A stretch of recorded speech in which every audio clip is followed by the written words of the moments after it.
Hi guys, welcome back to the channel. It's iHogan22 here. In today's video, we're going to be doing another FIFA 21 video. So in today's episode, I'm just going to go through with what my new team changes are. I've just got a few upgrades, whether that's I've packed them or I've bought them from the transfer market. So I'm going to go through what them changes are and how it's affected my team and the formation that I play, etc.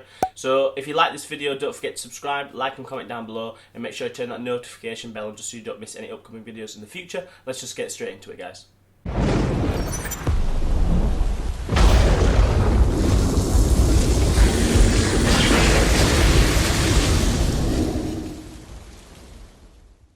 Right guys, so this is how the team lines up before I start a game. So just to confirm, we start up in a 4-3-3 just chemistry wise to help out with that aspect of things because of the changes that we've now got in the team. I actually do go back to a 4-2-2-2 that I was playing before. As soon as we get in game, I'll sort of show you where them players get moved around, etc. Just to start off with, we've actually changed, I think it's 7 players.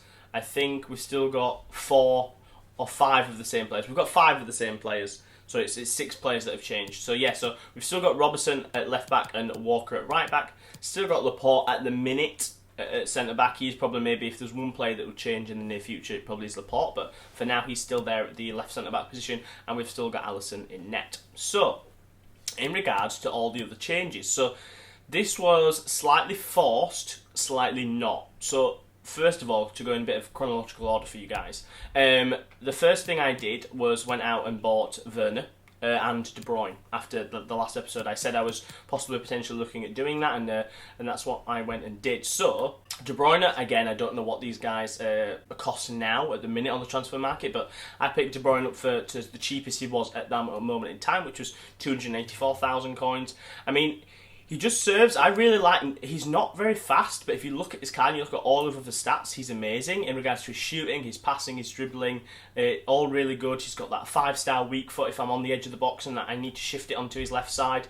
It is probably the pace is the only thing that ever so slightly lets him down, but personally, I'm not using him as a really sort of rapid winger, and I'm not really using him to break the line and get through with a fast player. So I don't have any problem with De Bruyne playing in the cam position that I'm playing him. I'm playing as my left cam, again, because he's got that 5-star weak foot. I can either cut on his right and do a finesse shot or just try and bang it with his left foot because it's that 5-star. So De Bruyne, I personally really like in that cam position on my left-hand side.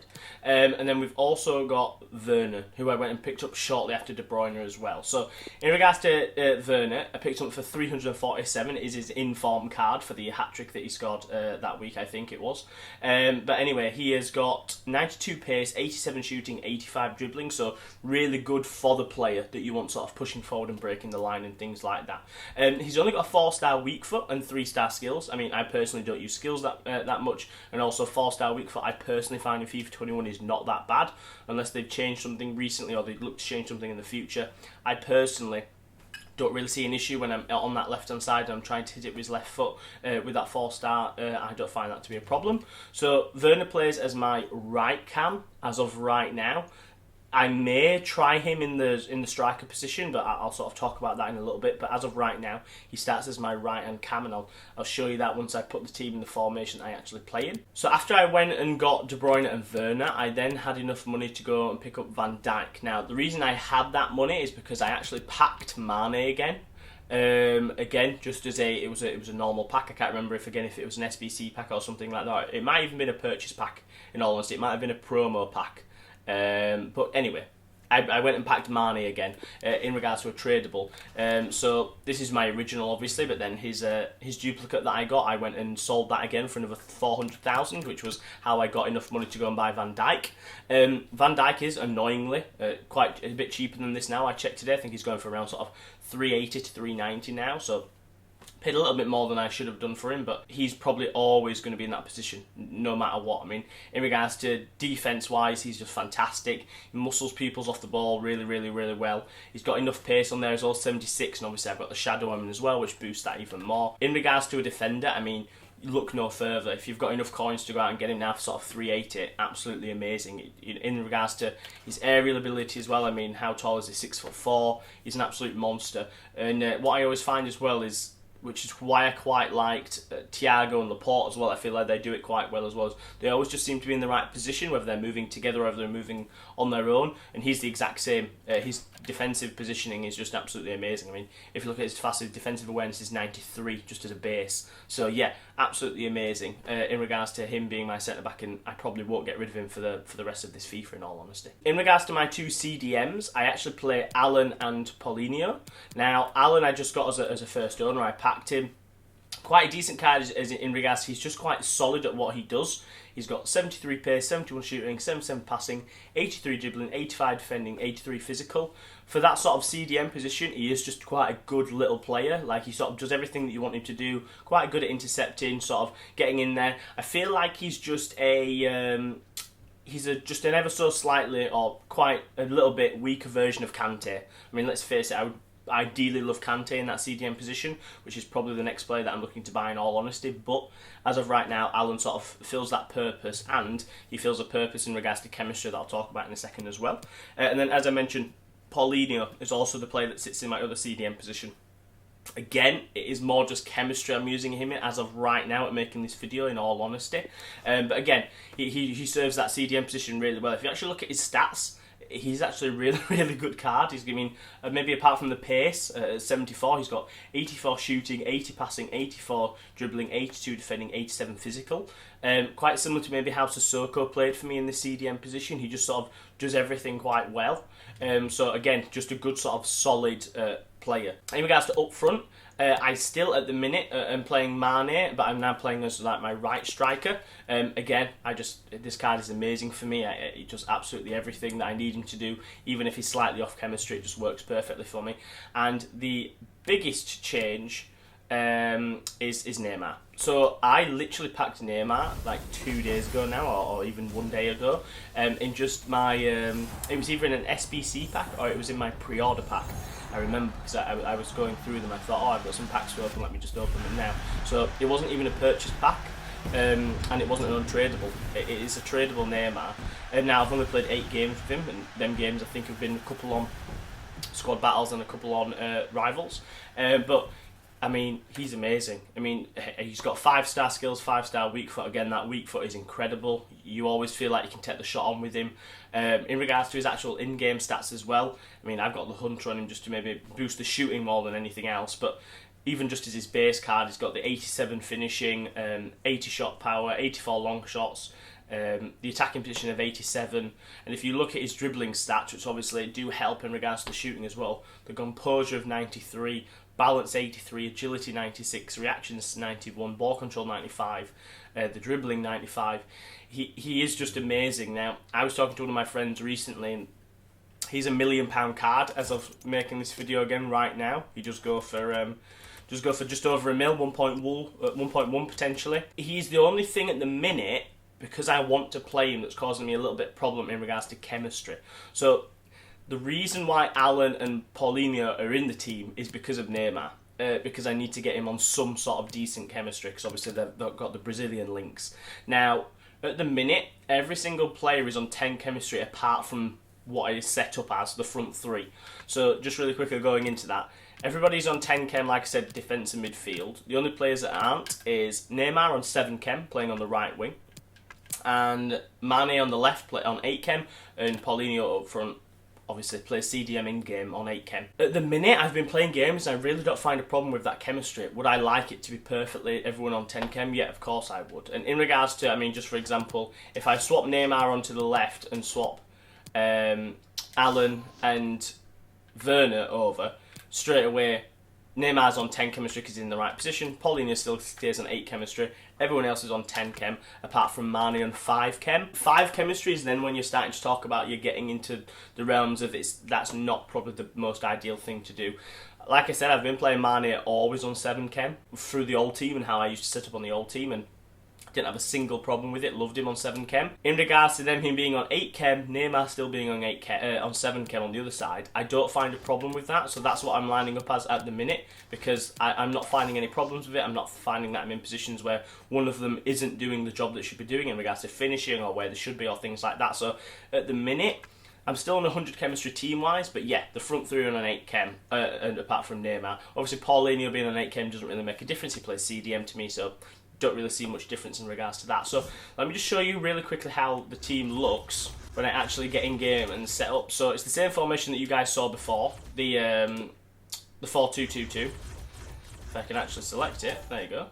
So this is how it sets up when I'm in game. So De Bruyne, as I mentioned, moves out onto the left cam because of the 5-star weak foot. Neymar also starts as my left striker because of the 5-star weak foot.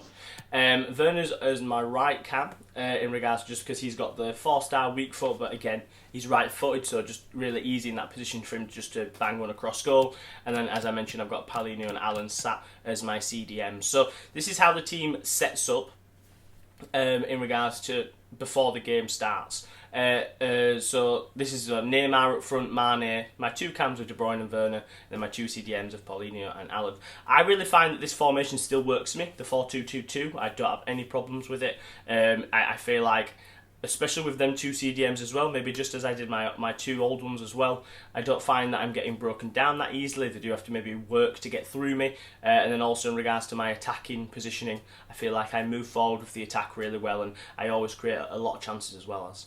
Right guys, before we get into the game, I just need to make them changes. So, as I mentioned, formation goes down to the 4-2-2-2, and then squad-wise, Mane moves over to right centre striker.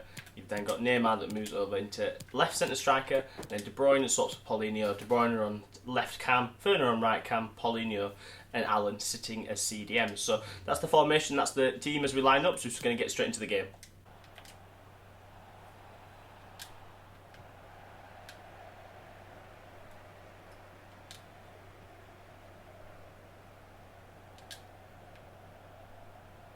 Fed forwards, and it might be.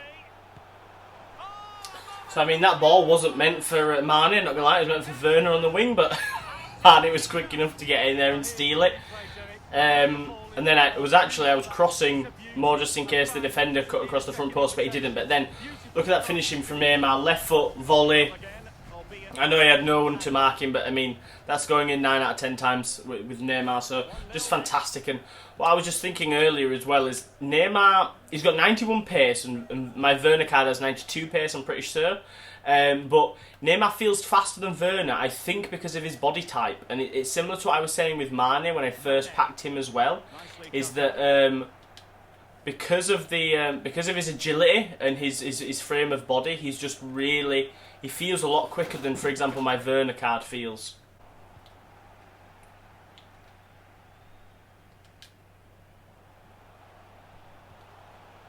And forward this time goes Neymar with options aplenty. And he scores. The thing with Neymar as well is that his finishing is so good. He actually don't think he has the finesse shooting trait, funnily enough, but he has a lot of curve. So when he gets in positions where I can try and finesse it, I always will try, just because they're the goals for me, especially when you're coming in from an angle on the keeper that you're going to score 9 out of 10 times just because of the curve that he's naturally got. It's the same for Mane as well. Werner. And he might be through here. And it's there for him. A goal! And I'll tell you And again, that's just players swarming the box, which I quite like. I like that Allen's there, in all honesty. And like I said, against maybe a team that's not as defensively good, whether that's CPU wise or on rivals, if you can flood the box with enough players where you always have a spare man, you know, hopefully you should be scoring them goals.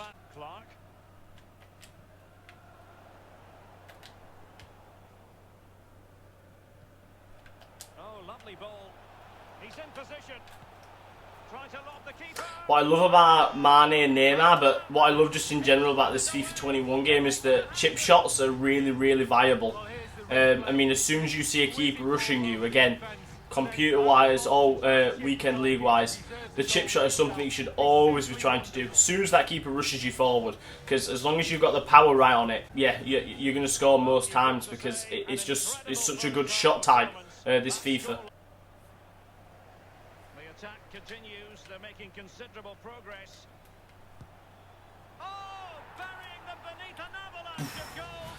No. See, that's sometimes good with Mane as well, as I feel like he has a lot of shot power. I don't actually know what his statistic is for shot power, but I mean, that's top bins. You know, you're not saving that no matter what team or what difficulty you're playing on. Right, that's half time. So we take a 6-0 lead into the break. Again, there's just been a lot of positions where I'm just flooding the opposition sort of half or box in general. So, I mean, look at that, 8 shots, 7 on target. Still just ever so slightly down on possession, but 6 goals just because of how clinical the players are being. So, yeah, not too much to complain about. Let's just get straight into the second half, guys. Call that an escape. It looked a certain goal. Neymar. Mane. Well, it could be on for him here. Oh, and it goes! No, See, again, clinical finishing. I mean, I'm pretty sure that is absolute top bins. I'm going to see from the reverse angle, but made it a bit easier by that centre-back pulling out as well. It's probably just going to be a normal through ball, but finishing like that. Well, you learn the script time and time again, and he's now just gone and fluffed his lines. Mane. Can he finish? A goal!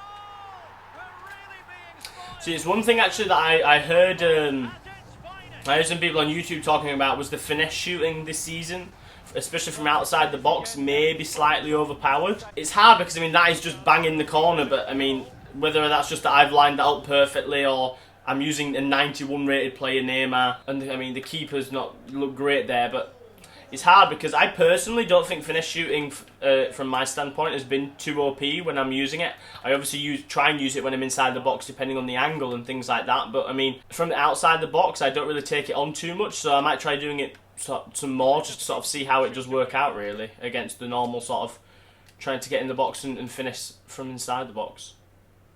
And we're inside the final 30 minutes. And he's made headway. Tries to lift it. That's the finesse. That's the chip shot finishing as well, as I mentioned before. As soon as that keeper rushes out, it should be on 10 out of 10 times. Good ball by Allen, good movement by Mane, and then look, as soon as he's out his net. The chip shot is so OP this season. Now that is probably something that is OP this season, is the chip shooting. But again, I don't really feel like it's been that viable in past FIFAs. So it's nice that it's actually there's a change and it is in the game this season. And he read it superbly.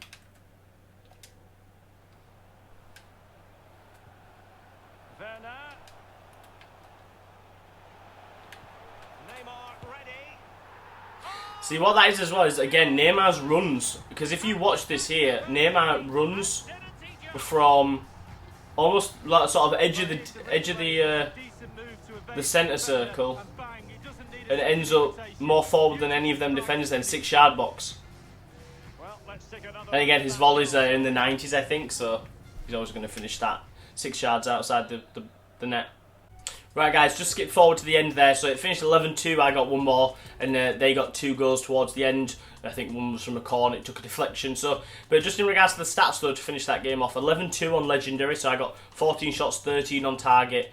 Possession 42%. I mean, as you see there, shots for the opposition 4 shots, 3 on target, 58% possession. But in regards to points wise, an 11-2 win on Legendary like that would give me 2.3 thousand points. So I mean, like I said, if I can take on Legendary games, I will most of the time. It's just the odd game against, like I said, teams that are 82, 83, 84 rated, that I've got some really good meta players in there. I don't try and take that on Legendary just because, like I said, you're going to have a really tough, hard, difficult game on that one. You're probably just going to get as many points playing on World Class and beating them quite convincingly. So, I mean, a Legendary result there, 2.3 thousand points, that's what I'd always look for. Right, guys, that's where we'll leave the episode for today. Thank you so much for watching. I hope you enjoyed. If you did enjoy the episode, make sure you like and comment down below, subscribe to the channel, and turn that notification bell on just so you don't miss any upcoming episodes of either this season or my Rainbow Six Siege season. And I'll see you in the next video, guys. Thanks so much for watching. Bye bye.